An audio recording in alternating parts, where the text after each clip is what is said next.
So welcome to the session, and thanks very much for coming along. Fiona, I don't know if you want to start us off. Yes, thank you very much, John. Thank you. My name's Fiona, and I work at the Lifelong Learning Centre along with John. So hopefully this will be a really useful session for you. We'd really encourage you to ask lots of questions throughout the session. We really want you to get as much out of it as you possibly can. So please do ask questions in the chat or put your hand up as we go along. At the Lifelong Learning Centre, we're here really to provide information for any adult who wants to know more about their options within higher education, particularly if you haven't been to university. And we can provide information like today. We have a guidance as well. So if after today you'd like a one-to-one chat with one of our guidance workers, we'll give you that information. And also we're providing information about what it's like studying at university. So really, as we were saying, please do feel free to ask questions as we go along. So first of all, we'll just introduce, we're not going to do a lot of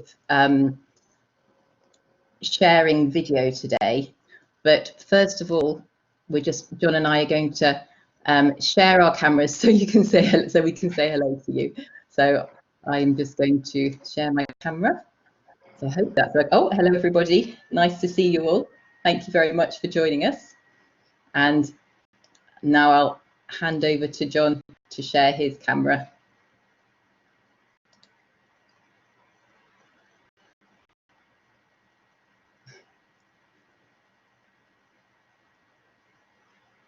Although I can't hear you, John.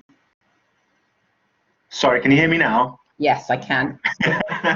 Technical problems. Hi, Katerina. Thanks for joining the session. My name is John Lees, and I also work at the Lifelong Learning Centre. And we just thought it'd be nice just to introduce ourselves so you can see us over the camera. But we will switch them off now, and we'll go back to the presentation slides. Thanks very much, John. That's brilliant. It's really, yeah. Thanks again for joining us. We'll get back to the presentation slides in just a second.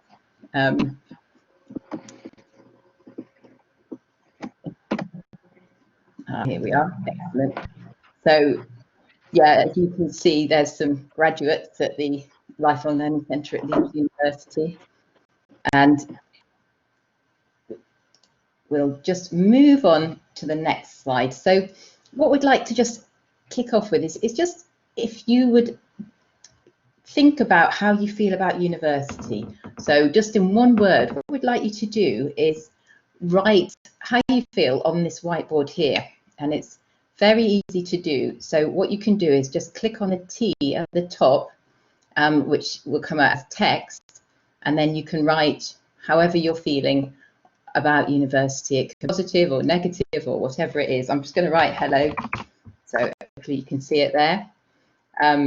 So if everybody's happy, just writing, maybe just taking a minute, have a think about it, and just write one or two words. Oh, brilliant, we've got some already, which is fabulous. We've got nervous and excited. Excellent, yes, a very understandable mixture of both. We've got anxious, yes, well, hopefully we can kind of allay some of those anxieties today with information. Excited and worried about costs, excellent point. We'll also talk about finance a little bit, but we have got a finance session coming up quite soon as well, which you'll be able to get more information.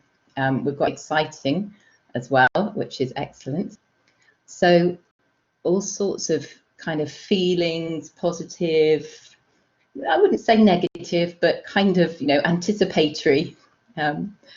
Anything else anybody would like to add? Well, no, I think we've got quite a few things. I think a few people are having technical problems, so I'll just wait a minute until they rejoin if there's anything else they'd like to add. So thinking about kind of maybe nervous and excited. If you're feeling kind of excited, is there anything you're particularly feeling excited about? Is there anything you're really looking forward to about university? Just to let everybody know as well that you can still chat to us as well during the session with the chat button on the right hand side. It's a it looks like a speech bubble. If you click on that, and then you can speak to us through that. So if anybody's having any technical problems with connecting or anything like that, do let us know. Sorry, Fiona, I'll hand back to you. No, thank you very much. Oh, Nathaniel, thank you. You said you can't seem to write on the whiteboard, but you'd like to write optimistic, which is great. So if you can, I don't know, can you see the T at the top that says text? If you click on that, you might be able to do it. But optimistic is one we like as well. Oh, we've got a new one. We've got ready to retrain and move into a career. Absolutely, because university can well be about just shifting focus and opening up your opportunities into other areas. And again, particularly our guidance service might be able to help you with that. Because everybody will have all sorts of different experiences and life experience that they can bring to university, which is fantastic. Okay, oh, one I've missed there, improving. I like that.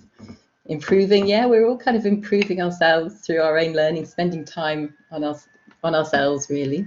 Oh, we've got one here, enrich students with information. Very nice, I like that. So kind of enriching of our lives through studying. So there's all sorts of reasons. Okay, I think unless anyone's got anything else to add, I think we'll move on to the next slide.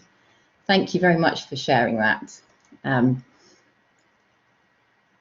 Oh, new knowledge, absolutely. In fact, I could, yeah, just let you keep on going all the time on this. So it's interesting, I think, because we've got quite a lot of similarities. So people will be feeling quite similar, I think. We've got that kind of nervous and excited feeling, but also thinking about new knowledge and new opportunities.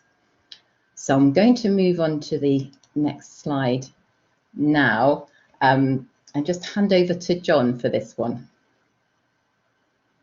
So thanks everybody for putting your thoughts on there. It's great to see so many people with so many things to put down.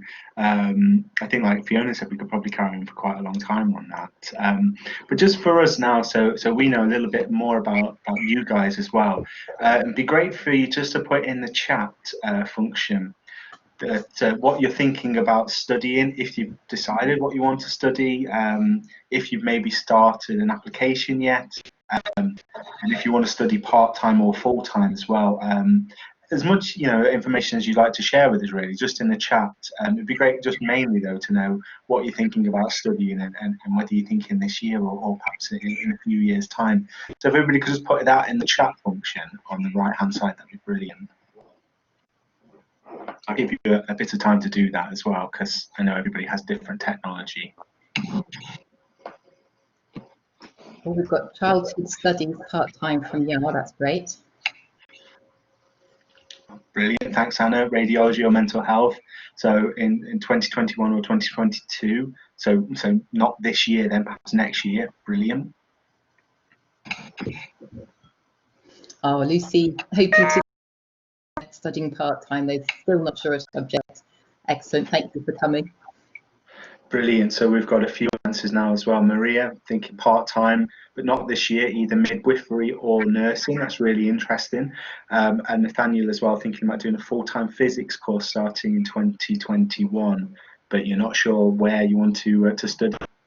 I think it's it's not a problem at all not to know where you want to study yet, or perhaps sometimes if you're not 100% sure on what course you want to study yet, it's by coming to sessions like this, hopefully you'll get more of an idea of what your options are, what's out there, and hopefully help you make a bit more of an informed choice. Dorothy, brilliant. Diagnostic radiography full-time 2021-2022. We've got some a real kind of diverse kind of range of courses here as well, which is really good to see. Quite a few health courses as well. And I think it's a mix of people thinking of starting now, but also next year, because it's always worth just taking time to think about what you want to do and ensure that you've got the kind of qualifications and experience. So that's great. Yeah, I think you're exactly right, Fiona. It is it's sometimes about thinking what qualifications you may need and making that plan for maybe thinking about starting it once you've done those. With that in mind, I think we'll move on to the next slide and I'll pass on to you and we'll look at some of the actual providers that we have in the Leeds area. Thanks very much, John. Just first of all, I know we've got people from outside of Leeds, from fairly far afield, so thanks for joining us. This slide is very much focusing on higher education providers in Leeds, but thinking about your own area, there will be lots of colleges, hopefully, and maybe universities that are providing higher education. So I'm just going to go through, you can see we've got the different logos here. So we've got the University of Leeds, of which we are part of the Lifelong Learning Centre. We've got Leeds Beckett. We've also got Leeds Trinity University, which is a small university in Horsforth, which is a suburb of Leeds. We've got Leeds City College, which provides a fair amount of higher education courses. We've also got the Leeds College of Building, which provides, as you would expect, building-specific qualifications such as HNCs and HNDs. We've got the Leeds Art University, which used to be Leeds Art College, again provides all sorts of further education, but higher education as well. We've got the Leeds College of Music, which again you can do degrees in music at.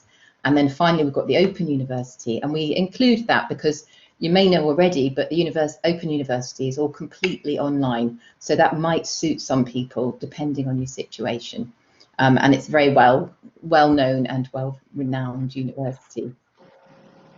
So I think Yar has a question, Fiona, about which university is best to choose. Oh, excellent question. Thank you, yeah. I think it's very much thinking about what course you might want to do, because each university has a whole, you can imagine, has a huge range of courses. And one university might choose something that another university, one university might offer a course that another university doesn't have. And it's kind of weighing up what you want from the course. But we also say to people, look at the course content, see if it's something that you're interested in. And also, you should be able to find out what kind of jobs people did after they finished their degree. So knowing what kind of jobs people went into and what the employment rate is for that particular course. But of course, people don't just do degrees for a job, it's also for the enjoyment of learning. And that's why I would also say look at the course content of anything you're interested. I hope that answers your question a bit, yeah. Do ask us more if you've got more questions from that. I would say also, if you're not sure, book a guidance appointment with one of our workers at the end of the session. Okay, if no one's got any more questions, with that, we'll move on to the next slide, which is really kind of some key points that here at the Lifelong Learning Centre we really want to get across to adults. The first one is that you can go to university at any age or any stage in your life. Lifelong learning is really what it says. I know of one of our students who's in his 70s, just finishing his degree, but people at any age can go to university. And universities very much welcome people from lots of different backgrounds, but adult students, because you have so much life experience to bring. So our tutors at Leeds University say we love having adult students in our classes, because you can imagine it's the adult students who work really hard, who are really motivated and really want to be there, and do the work, and are often really good role models for the younger students who are, as you can imagine, sometimes just getting their life sorted to start with. So the third point, just to emphasise, there's no standard route for an adult to get into higher education. We'll talk about all of these really in more detail as we go on, but it very much depends on your experience and qualifications, and you might have previous experience and qualifications that count. And the final point here is really finding out about the finance is very important. And again, that's where our guidance workers can help you, because they can talk about your whole financial situation, how you might have caring responsibilities, or you might have a job, or you might have all sorts of things going on, and it's really important to get the finance that's relevant to you. So these are just things to keep in mind as we go along.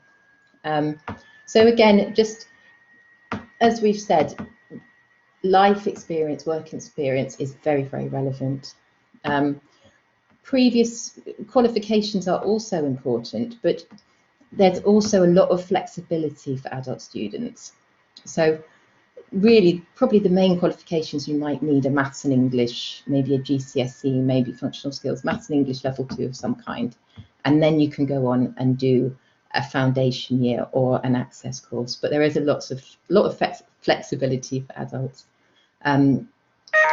Previous qualifications may count. So we've got NARIC here in brackets, which some people might know. So if you've got qualifications from overseas, NARIC is a national organisation who can help you find out what the equivalency is for your qualification. And I think the website is naric.org.uk if you want to have a look. And if you have got, say, a diploma or a degree from overseas, you can send that to NARIC. It does cost, I think it's about £50 or £60 now. And they'll send you an equivalent certificate back, and that's something you can use to show universities. We've also got check what qualifications are still needed. So it's always important to do your homework before you apply for a course. And just thinking about the different pathways. So kind of going back to thinking about talking to a careers advisor and kind of planning a pathway. I always believe there's a pathway for everybody. It's just knowing what suits you. And we've got like building up your qualifications. So you might be starting with perhaps the ESOL qualification, GCSEs, then you might go on to a foundation year or access course. So we're going to, again, come back to these, and I'm going to hand over to John now, just to kind of consider these things in a little bit more detail. So thanks, John. No problem. Thank you, Fiona. So yeah, we'll just have a look at a few things to perhaps consider when maybe deciding, when you're deciding to go to university. And it might help with yours question as well, perhaps a little bit about which university you want to choose as well. So the first thing I would say to look at is the actual university course that you're thinking of studying, or the courses perhaps at this stage. Have a look at the entry requirements. Do you currently meet the entry requirements for that course, or is it likely that you would need to get anything else first? It could be GCSEs, for example. Some courses might need some work experience to be done prior to applying for them. Some courses, if you're doing a practice-based art course, for example, you might need to put together a portfolio. It's worth saying as well that as adults, if you're not sure whether you would still need to have certain qualifications, get in contact with the university or us at the Lifelong Learning Centre, and we can speak through it with our guidance service and see if we can find out and unpick it, what you would need to get onto that programme. A lot of the time we do find people need qualifications such as GCSEs initially before they start on their journey at university. So secondly as well, it's whether you're going to study part-time or full-time as well. The actual application process is quite different for applying for full-time and part-time course. For all the full-time courses in the country, you would apply, so all the full-time undergraduate degree courses, you would apply through UCAS, and that's essentially like a central body. You'd submit your application to them. You can pick up to 5 universities to apply for, and that would be sent to all the individual universities and then make a decision on your application. It's worth pointing out, though, that you would only get one personal statement to put in with that application. Part-time is slightly different because you'd apply directly to the different universities, so that might be done online, but sometimes perhaps they'd ask you to send in a paper application, so that's slightly different. And I think it's worth noting that because we do have some people who are thinking for full-time, some people thinking part-time as well. Often the deadlines of when you need to get stuff in as well can change depending on its full-time or part-time study. Also, choosing a university. So I would say for anybody who's saying which university is best, I would actually rephrase it and say which university is best for you. Now that could be a number of different things that you want to have a look at. It could be academic, but it could also be practical. So often the distance, if you've got to travel to the university, can be a big factor choosing a place to go and study, especially if you've got additional things going on in your life, such as childcare, or if you're working and you've got to think about getting to and from those places. Make sure you think about that as well. Also, are there any specialist facilities that you really like the look of? If you're going to go study a scientific course, or if you're going to study perhaps a healthcare course, do they have great facilities for you to be able to have laboratory time in? That could be a decision, factor that plays into your decision making as well. And accommodation, are you willing to move, or are you wanting to stay in your current location? If you are, that perhaps means that you want to be looking at the universities in your area as well. Financial factors can also make a difference for people as well. Some universities are able to offer you additional financial support to go to that universities, and some aren't. We'll speak a little bit about that later. So I would say, when thinking about which university is best for you, think about all these factors, and also try and go along to an open day, which at the moment probably unfortunately you can't do physically and go into the campus, but a lot of universities will be doing online open days, and go along to one of them and see if you like the the feel of the university. See if you can take a virtual campus tour as well. And student finance, as we mentioned, is really, really important that you don't wait until you get any decisions back to apply for funding. You can apply now for student finance for any full-time courses, if anybody was thinking of going this September. And we'll come on to that a little bit later, but student finance is really important to check that you're eligible as well. So there's a number of factors, and we're running a session on Friday, which you're very welcome to come along to, and we'll go into that in a lot more detail. So there's a couple of other things as well to think about for any adults who perhaps don't meet the entry requirements for a course yet. And there's a number of different routes that adults use to get onto degree programs across the country, and on a wide variety of different degrees. So they kind of boil down to three things really. Access to HE diplomas, so access to higher education diplomas, foundation years, and what's called alternative entry. So access courses are usually done at a local college. So for example, Leeds City College offer them, Wakefield College offer them, Kirklees College, the list will be endless. And they often have access to HE diplomas in a variety of subjects. So for example, they'll have one in healthcare, which will lead on to courses like nursing, midwifery, radiography, and things like that. But then they'll also have them perhaps in science, and they'll lead on to scientific and engineering courses. They're 1 year in length, and they're done at the college. Now, when you finish them, you can then progress onto a university degree. It's worth checking that your access course is accepted, and it's worth getting into contact with the college as well to check that. But they start from September, and they are a full-time course. However, full-time doesn't mean like a 40-hour-a-week job. It's not as many. You wouldn't be in a huge amount of hours where you couldn't fit other things around it, such as work, for example, part-time work or childcare. So the next option that you could do is a foundation year. The big difference between the foundation year and an access course is that foundation years are generally, if not all the time, taught at a university, and you would essentially do a foundation year and then progress onto your chosen degree course. You can't then use that to go to different universities. Generally, it's just for that one university, and you will get access to a full tuition loan and maintenance loan, so that's to support you. And there are also grants, which is essentially free pockets of money that might be available, but they are specific to the university that you do that foundation year at, and it is 1 year. So essentially you'd be at university if you were doing a 3-year degree for 4 years.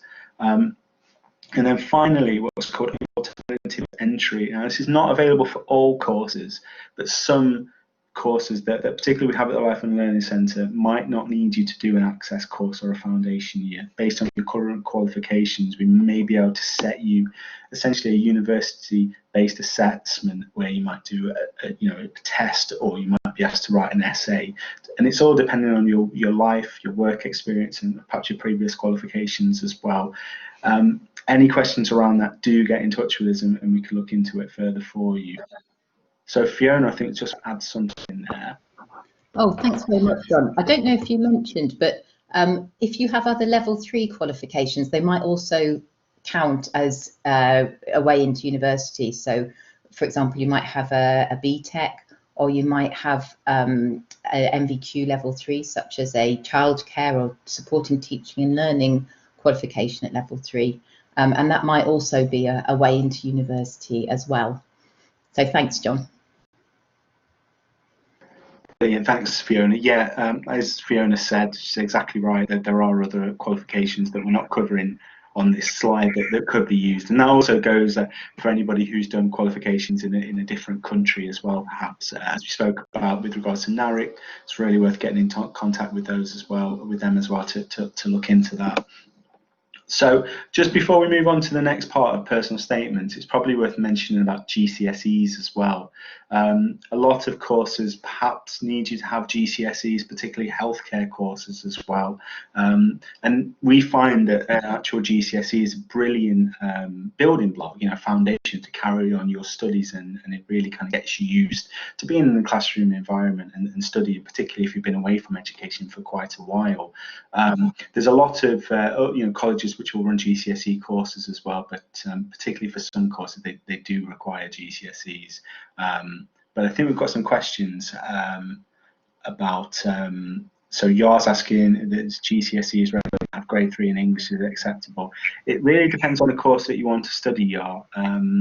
So I would advise probably the best thing to do will be to have a guidance appointment with one of our colleagues, Mohammed or Denise, to look into that really further for you. They'll be able to drill down and look at the kind of, what course you want to do and what will be an acceptable qualification for it.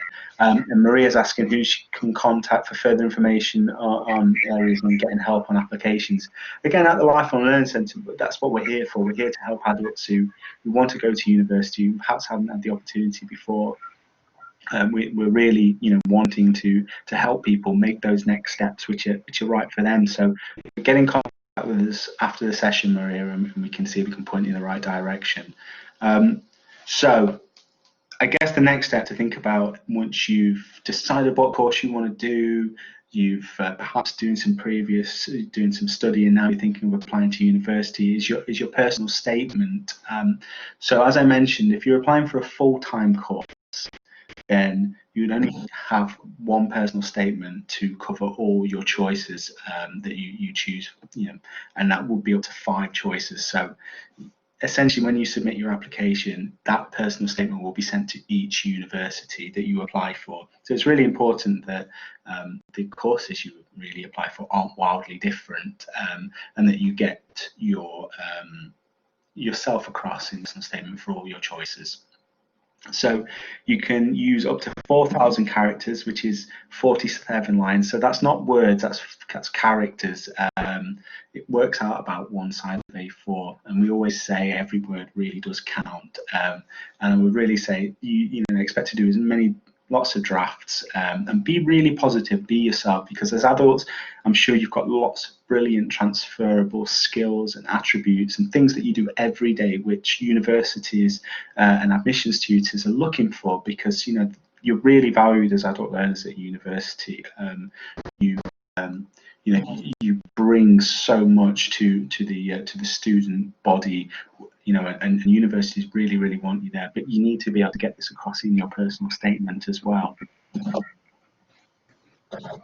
So Fiona's just going to add something as well. Thank you, John. I thought we've got some really good questions here. Oh, so one question is about a GCSE that was a grade 3, and unfortunately it was a grade 4 that was needed. I was just going to say, usually you can retake those at college, and retakes can happen in November if you're kind of fairly confident, or you can do the course again. I mean, we always say to people, it's never time wasted on your GCSEs, because what you're doing is laying the foundations for your university work. So particularly English and maths, they're such core subjects. The more you can feel confident about them before you start university, the better. So don't be downhearted if you didn't get the grade that you need this year. I'm sure you do it next year. And we've also got a really good question here from Dorothy, who says, if NARIC says you satisfied GCSE English and maths, do you still need to have GCSEs from the UK? And that is a really good point.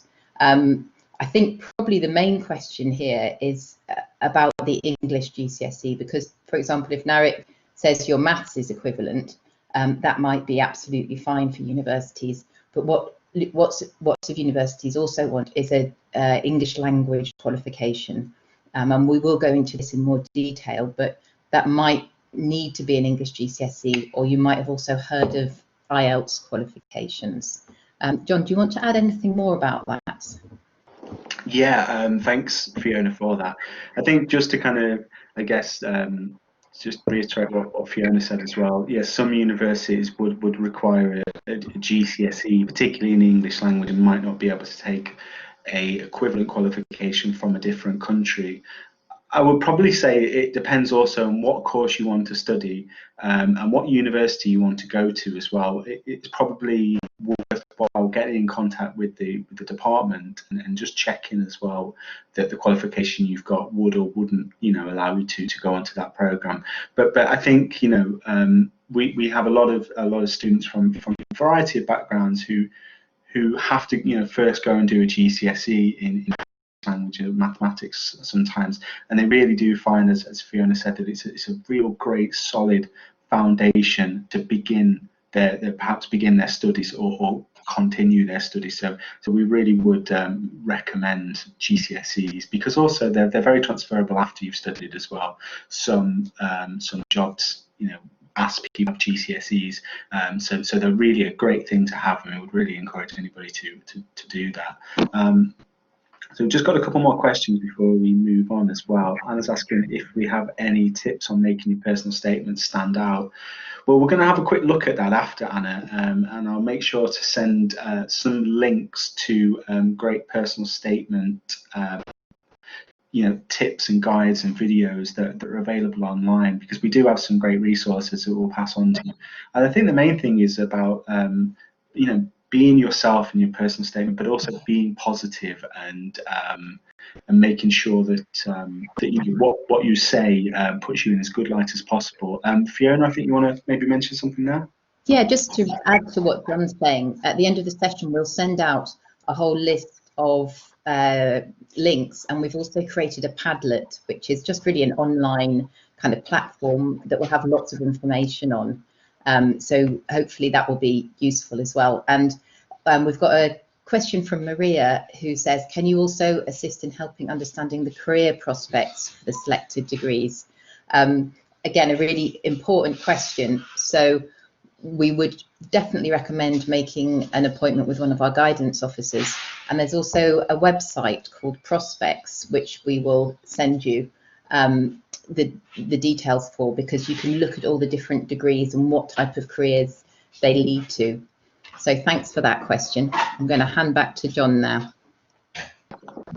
Yeah, thanks, Fiona. Yeah, prospects.ac.uk is an absolutely brilliant website, particularly for looking at different careers and how you will get into them as well. It lists what you would need to do, what qualifications you would need, what experience you would need to have, but also what professional development you can do when you're on that when you're doing that job as well. It's a really, really invaluable source of information for making a kind of a choice on perhaps what career you're interested in. So really would recommend that and have a look at it. So when you're putting together your personal statement, there are really two things to kind of think about, really. So this kind of maybe goes back to Anna asking questions about how to make your personal statement stand out. The first thing is, why have you chosen this course? Any admissions tutor, university, tutor is going to be looking to find out firstly why you want to study this degree at university, which degree you want to study as well. So really try and think about what was the motivation to apply for that course, and try and think deep as well. Don't just put that you wanted to do it since childhood or something like that. Try not to fall into the cliche of writing things like that, because they will be reading sometimes hundreds of applications, and people will use very similar language to describe that, which is absolutely fine, but as long as it is actually the reason that you wanted to study that course. So try and think about that in as much detail as possible. I find that it really helps to maybe make a mind map or something like that of all the reasons that you want to study this course. And secondly, which will come into an activity after this as well, why me? What are the qualities that going to make you, a good student on the course, or a good practitioner in your chosen profession? As I previously mentioned, as adults, you've got a wealth of experience and life experience, which is particularly transferable to university courses, and it really goes a long way. It's just making sure that you put that across as much as you can in your application. So I'll hand over to Fiona. Thank you, John. We thought it might be useful if we did a bit of a exercise all together. So when we're thinking about a personal statement, it's quite difficult if we start off thinking, oh, what am I good at? That's sometimes quite a hard thing. So what we thought we'd start off with is, what do we know already and what experience do we have? So we thought we could all do this together. So we've got some examples. We've got, for example, do it yourself or home improvement or being a parent. So as you can imagine, there's loads of skills and qualities needed there. And we've a couple of things on the right hand side. What skills and qualities do these demonstrate? So we've got organisational skills, we've got patience. Pretty need patience for both of those things, I think. So what I'd like you to do is, using the text tool again, could you first of all think about different skills you have and different things you know how to do or experience that you have, and just pop a few things down on that left hand side. So it can be anything at all that you like. So have a bit of a think, and then we'll consider the skills for each one. So do add anything at all. So it might be something that you do in your daily life. It might be something you do now and then. It might be part of your kind of what your responsibilities are, anything at all. Oh, fabulous. We've got driving a car. Thank you very much. That's a very good one. Anything else you can think of, do add. If anybody has any problems writing on the screen, they can just put it in the chat and we can always add it on if you're having any problems. Yes, thanks. Well, we've got budgeting. Excellent. Very good one.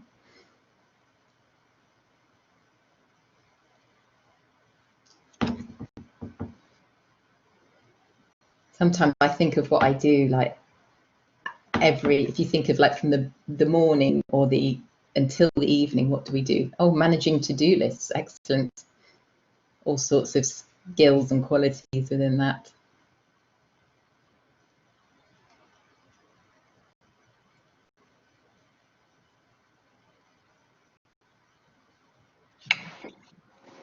Oh, we've got, thank you, Nathaniel. We've got solo traveling, independence, confidence. Brilliant. All right, I'll put solo traveling down in the list.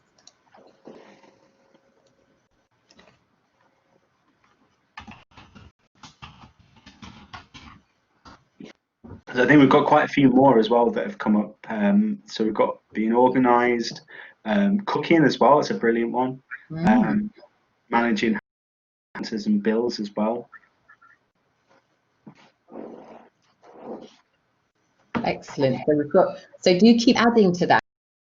That's fantastic. So just to recap. Oh, Lucy, I see you've also got parent, grandparent, childcare, creative, organised as much as I can. I've got loads of great things. Independent, critical thinking, managing a home. Managing a home, there is so much in that. So I'm going to read out the list that we've got so far. And while I'm doing that, I just want you to think about what skills and qualities each thing demonstrates. And feel free just to put anything that comes into your mind on the right-hand side. So we've got DIY home improvement, being a parent, taking care of everyone, yeah, massive thing. Driving a car, managing to-do lists, budgeting, solo traveling, helping, managing household finances and bills, cooking, we've got childcare, we've got grandparent, parent, and brilliant. You're putting skills and qualities down. So on the other side, along with organizational skills, we've got patience, we've got concentration, patient, responsible, time management. Yeah, we've got brilliant. We've got loads coming. That's fantastic. Caring, empathy, fabulous. Organizational skills, work ethic, very good. So that kind of determination and the discipline really to work hard. And I think, Lucy, we could put your independent critical thinking skills down there as well. I will add them on. Oh, thank you. Thanks, John. Yeah, excellent. Management and critical thinking. I love the fact you've got critical thinking there. So that's really thinking about things from different points of view, asking questions about things. You might agree that I think we need a great deal of critical thinking at the moment to consider what's going on in the world. We've got technical skills, creative, fabulous. This is absolutely brilliant. Organised. So you can see there's loads and loads of skills and qualities coming out here. Oh, listening. Ah, that's brilliant. I love listening.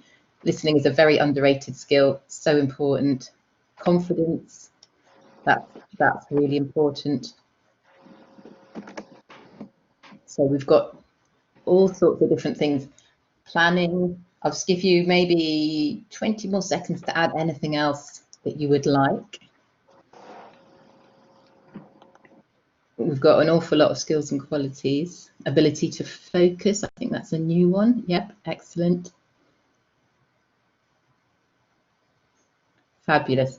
Okay, thank you so much, everybody, for that. So the next stage of this activity is we're going to use the pencil at the top here. So can everyone see their pencil? And what I'd like you to do is look at one of the experiences or skills and draw a line to one of the skills and qualities that this demonstrates. So, for example, if I think home improvement shows organisational skills, I'm going to use, you can probably see me using my pencil there. I'm just not very straight. I'm going to connect it to organisational skills. So what I'd like everybody to do is click on the pencil and then, oh yeah, you've got the idea, brilliant. So we've got budgeting has gone to planning. Budgeting demonstrates planning skills. We've got childcare, you have to be creative. You certainly do, don't you? You really have to think outside the box on that one. Excellent. Organised, patient. Oh, we've got more and more coming. Brilliant. Driving a car, responsible, taking care of everyone, patience, and maybe is that going to team player? Could be.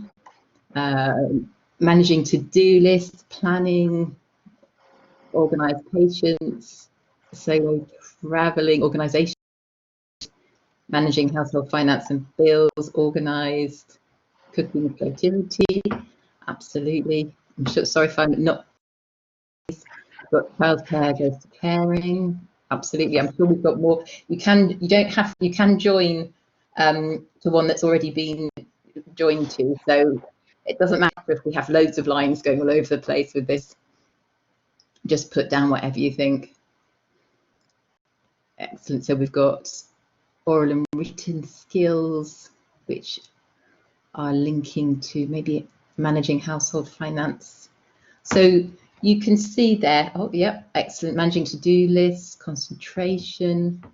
So absolutely, so that's brilliant. Thank you so much, everybody, for doing that. So what you can see there, hopefully, is that if we start off by thinking of our roles on a day-to-day basis, which you've done, we can pull out so many different skills and qualities from that. And all the skills and qualities that you've mentioned on the right-hand side are skills that you need for higher education. We need them in our daily life, as you said, but we also need them in higher education. So just to look at a few, I mean, creativity, for example, is something that is really needed at university because it's all about thinking differently, along with looking at kind of critical thinking, planning skills, listening, concentration. Again, they're all very important skills that we need. So I'm just keeping an eye on the time, but I think that was a really useful exercise. And when you're writing your own personal statement, maybe start off, if you're a bit stuck, start off with what you know already. What experience have you got already? Start with yourself, and then you can put out the skills and qualities that these demonstrate. And then with a personal statement, you then need to link that to the course that you want to do. So for example, being a parent, you might have excellent organisational skills and patience and listening skills. You can then link that to show why you'll be a good student at university, because that's what it's all about. Okay, so John, do you want to add anything else to that before we move on? Well, yeah, just firstly, thanks everybody for getting involved in that. It looks absolutely brilliant. There's so many amazing skills and qualities and experience that everybody has, and I think it's a lovely visual representation of example, I guess, of the great attributes that it sounds like you all have, and how transferable Fiona said they'll be to studying at university.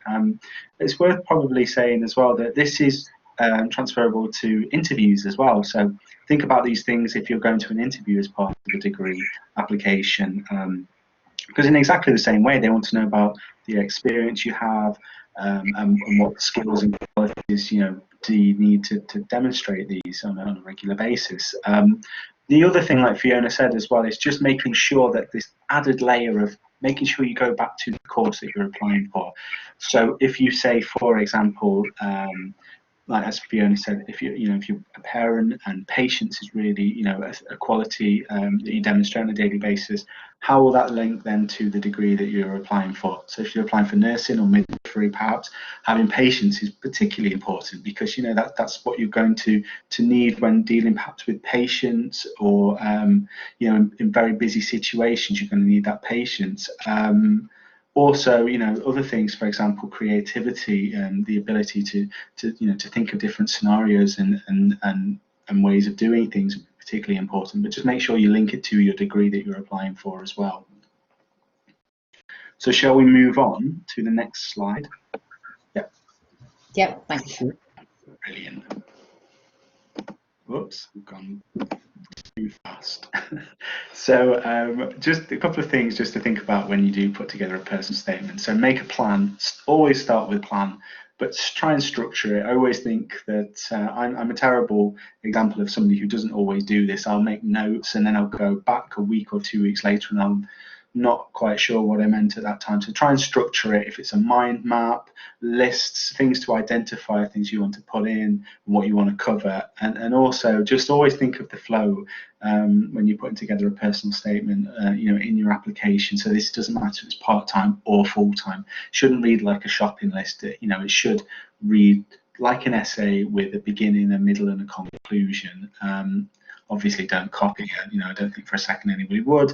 And use the people around you to read your personal statement, whether that be your friends, your family, people who may be on courses that you're studying at the moment or will be studying. So if you do GCSEs or an access course, speak to your fellow students and see what they think, and use whatever facilities you have at the college or wherever you study, and if you are studying, to get the people to proofread it for you and see what they think. And don't be worried about going through quite a few drafts as well to get to that personal statement that's best for you. Yeah, John, sorry, John, I was just going to add to that. I think usually it's worth thinking maybe 7 or 8 drafts before you get to your final personal statement. It's very much a reflective process that will take time. So give yourself a little bit of time to do it. Sorry, John. No, I think that's brilliant. Yeah, I think you're totally right, Fiona. And I think it's also, even if you're not going to perhaps be writing this until maybe next year, or sometimes even the year after, it's not a bad idea just to start thinking about what you could put in there. Make a record of anything that you think will be relevant if you think of it, and keep it somewhere that you can go back to as well. The actual applications when you apply for university, the majority of the application is going to be relatively straightforward. It's just filling in, you know, boxes about yourself, your address, things like that. It's the personal statement which you really need to kind of concentrate on, and like, as Fiona said, you know, be reflective about, and you know, go through potentially 7, 8, maybe even more drafts. So we'll move on to the next part as well. And as we've got quite a few people who are interested in NHS courses, by an NHS course I mean healthcare courses such as nursing, midwifery, mental health nursing, radiography, things such as that, which would lead on to a professional career within the health service. Often the actual courses will be, and the tutors will be looking for additional things in your personal statement. So they'll be looking for you to demonstrate NHS values, which you need to be aware of, and you need to be able to talk confidently about, particularly at any interview you go to as well. It's worth familiarising yourself with things like the NHS Constitution, Nursing and Midwifery Council codes of ethics.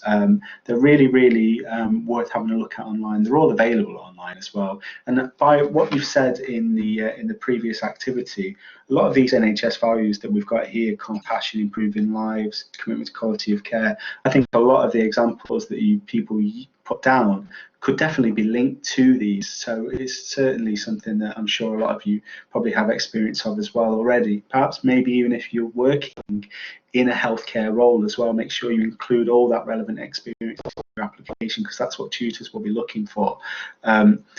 Any questions you have about NHS courses or NHS applications, get in contact with us, book in a guidance appointment with Mohammed or Denise. We've got a wealth of knowledge about not just the courses at Leeds University, but the courses in the Yorkshire area, and they can really go through that with you. So Yar's asking if a handwritten personal statement is acceptable. No, I would say it's not, Yar. You would be expected to word process it. If you're applying for a full-time course, you would only be able to word process it, because you would have to type it into the actual application system on the UCAS website. So that's really, really important, not to send in something like that. They'll expect it to be word processed, and it has to fit their character count as well, which is 4,000 characters. So anything over that, you wouldn't be able to submit. As I said, 4,000 characters is roughly around about a page of A4. And Maria asking if there's a intake, actual kind of cap for each year for these courses. Honestly, things are changing at the moment due to the current circumstances that we find ourselves in. So I would say that it's worth applying as early as possible, and it can really depend, as Fiona said, on the course you're applying for and the university as well. One thing that we didn't mention, which we should have done really, was the deadlines for applications. So for anybody thinking of applying for a full-time course for 2021, the deadline for the initial deadline for applications is usually the 15th, I believe, of January. Now, if you submit an application before this point, your application will be considered equally long to the other applications that are submitted before then.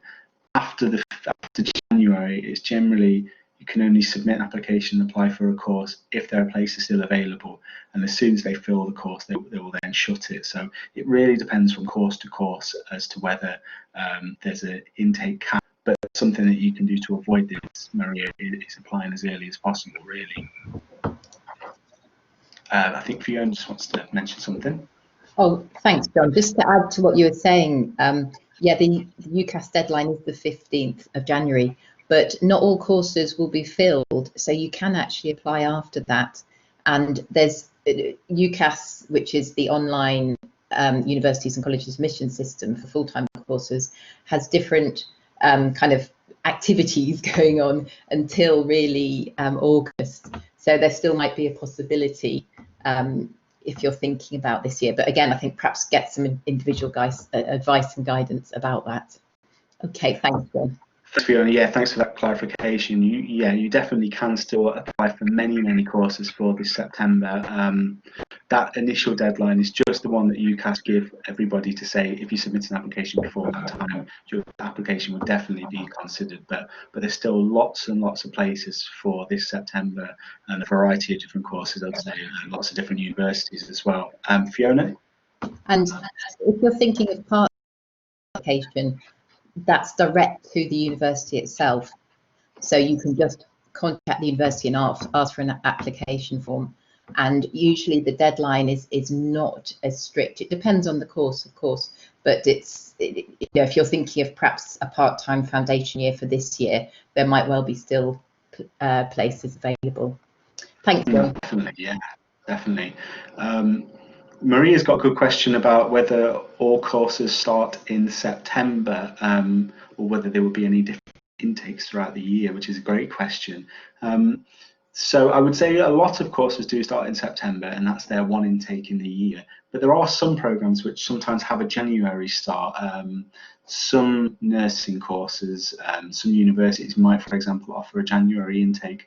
Not all of them, and I think probably the vast majority, if not all of the courses at Leeds, probably start in September. There may be, as Fiona's mentioned in the chat, some apprenticeships that also start in January. When you go onto a course information page, so if you go into Leeds University, Leeds Beckett, wherever it is, at the top it will usually there'll be a drop-down box for what intake year you want to choose. And if there's a January intake, it would say there, so it would say September 2020, January 2021, for example, and you just click on that, and then you go to January if there is one. But for the vast majority of courses, it's a September intake.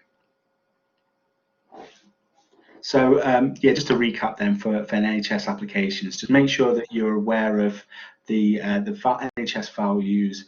Have a look on their website, have a look on prospects.ac.uk, what will be expected of a professional in this role, because it really helps not just in the application personal statement, but also in your interview as well. And most, if not all, healthcare courses will expect you to go to an interview of some sort or selection day.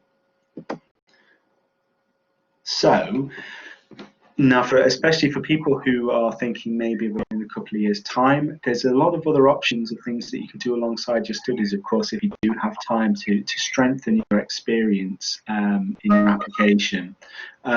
One example is what's called a MOOC. So it's a massive online open course. And essentially all it is really is it's free courses that are available to do online and that you can do from your home. And they can be in a variety of different subject areas. So the University of Leeds has some, for example, but then also they're put on by a wide variety of universities, from Harvard, Oxford, Cambridge, lots of different universities across the world, and they can be in really different and varied subject matters. So they can help you gain a bit more understanding and a bit more knowledge about the subject that you're applying for. There's ones around healthcare, there's ones around mathematics, the University of Leeds has one as an introduction to science. Now, while they're not going to, you're not going to be able to put them down as a qualification, they do help you have something additional to talk about in your personal statement. And tutors will be looking for that additional extracurricular study that you may have been doing to show that you have a real interest in the subject area. Sometimes also allows you then to kind of touch on your thoughts, perhaps on theories or ideas linked to the subject as well. They can last from a couple of weeks to maybe a little bit longer, and usually they're not more than a couple of hours a week that you have to study. And importantly, they're totally free as long as you don't, need the certificate, which you wouldn't in this case. So you can do them for free online, and it can just help demonstrate that you've made a kind of informed choice about the course you're applying for, and that's what tutors really want to see. So as Fiona said as well, please do keep on asking any questions. You've had some great questions today, so thanks very much, and do keep them coming. So I won't go over this too much because we have a session at Friday with myself and with Paul Devlin. And Paul is the student finance guru of the Lifelong Learning Centre. He has a wealth of knowledge, and you can come and ask any questions that you have about student finance, and we can try and answer them for you on Friday. 2 o'clock. So the main things to know about student finance, because there's a lot of myths out there around it which often aren't true, is firstly, there's no upfront fees. You don't need the cash to be able to go to university, so long as you are eligible for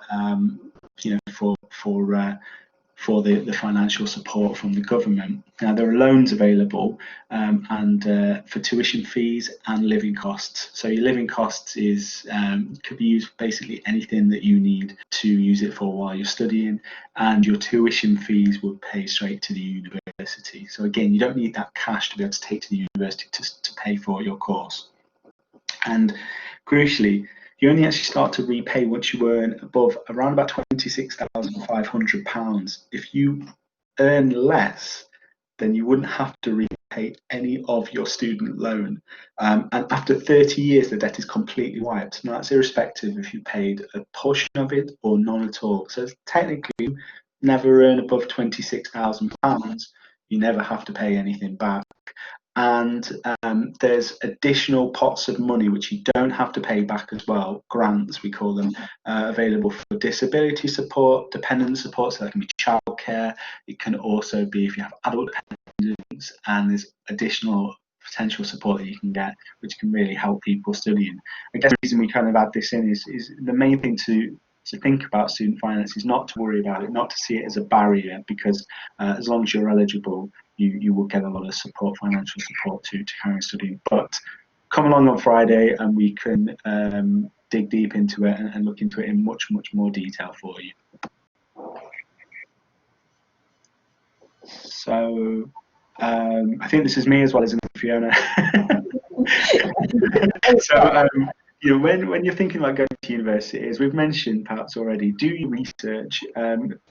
Check the entry criteria, talk to admissions staff if you're unsure.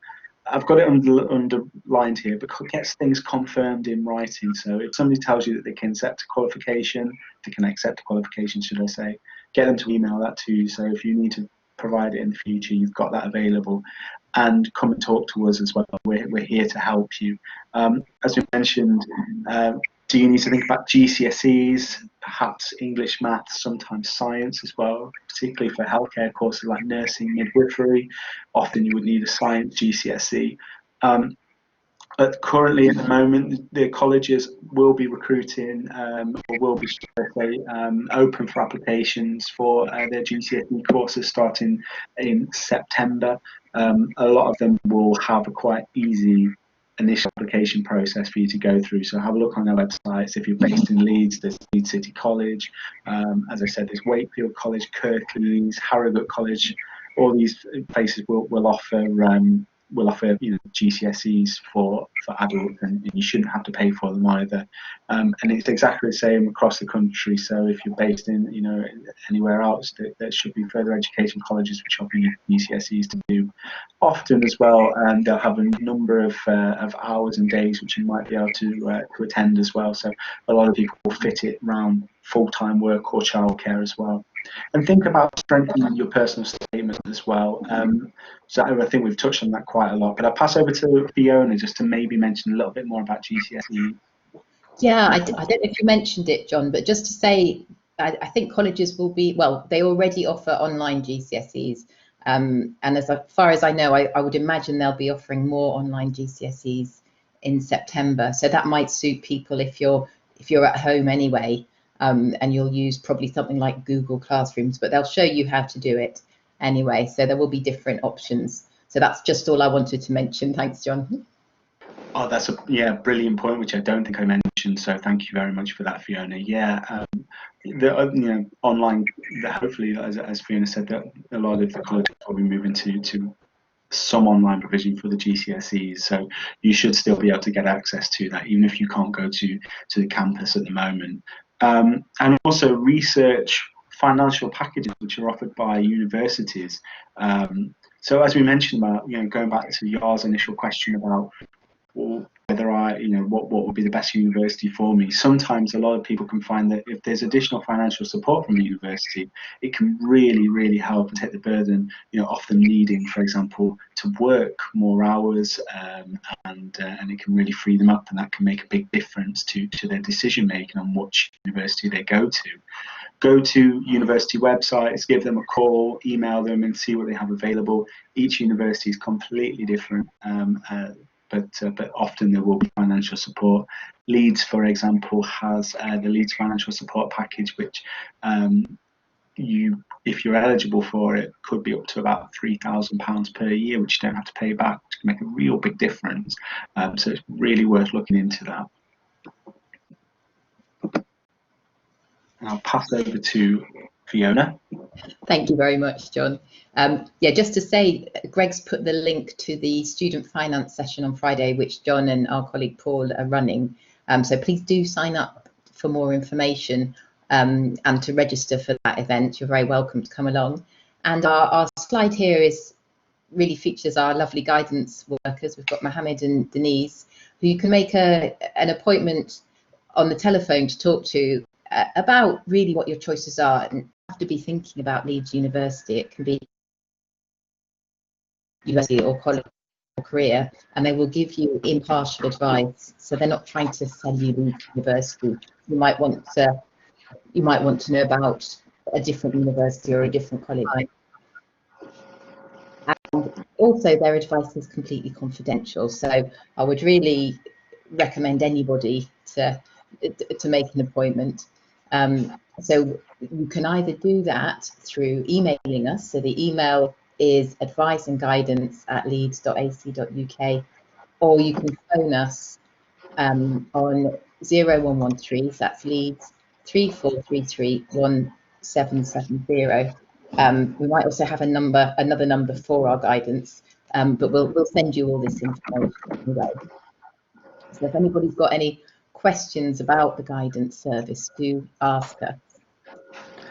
So I think Dorothy has asked Fiona who you can contact about university support. I think as you just mentioned, the first place to look would be to book in a guidance with Dorothy, and then Mohammed or Denise can signpost you, on who to contact if there would be somebody else best to speak to. But they will be the best people to initially start with. I think we had a little bit of audio break up, Fiona, while you were speaking there. So just in case anybody didn't hear it. I'll just quickly go back over the Lifelong Learning Centre. We do have the guidance appointment, which you can book. It's free, impartial, one-to-one. Doesn't matter to us if you're thinking about a different university or Leeds. You can still access the service, and we can really offer that support that you might need to go on to study. Thanks, John. And Greg has helpfully put the link to the guidance service in the chat. So he says call or email, or fill in this online form with the link. The Lifelong Learning staff will give you a call to get you booked in. Oh, and Lucy has helpfully pointed out, thank you, Lucy, that there's a full stop after the email address after adviceandguidance.leeds.ac.uk. Yes, thank you. We shouldn't have that. We'll amend the call. I'll hold my hand up. That was my mistake. It was. So thank you very much for that, Lucy. That's brilliant. Good proofreading skills there. Thank you. Okay, so really, if you've got more questions, please do ask us, in the next minute or so. Anything at all. This is very much what we want from this session, is for you to ask us your questions, and you have been throughout, which is absolutely fantastic. And thank you so much for taking part in the activities, which was brilliant. So if anyone's got any final questions, please do put them in the chat. If not, I will hand over to John in a second for a few more things before we finish. And if you do think of anything later on as well that you'd like to ask us, feel free to get in contact. I think in the email that you should receive from Greg, you should have our contact details as well. So you're very welcome to email myself or Fiona as well, and we can answer any questions as well for you if you have anything you think of after the session. Absolutely. Oh, thank you. Thanks everyone for saying it was useful, informative. That's brilliant. I'm glad you enjoyed the participation, Lucy. Brilliant. So if you do have any questions, you feel free to write them, but I will just go on to a couple of things just before we finish the session. So big thank you to everybody who's attended today. We hope you enjoyed it as well, and we've enjoyed delivering it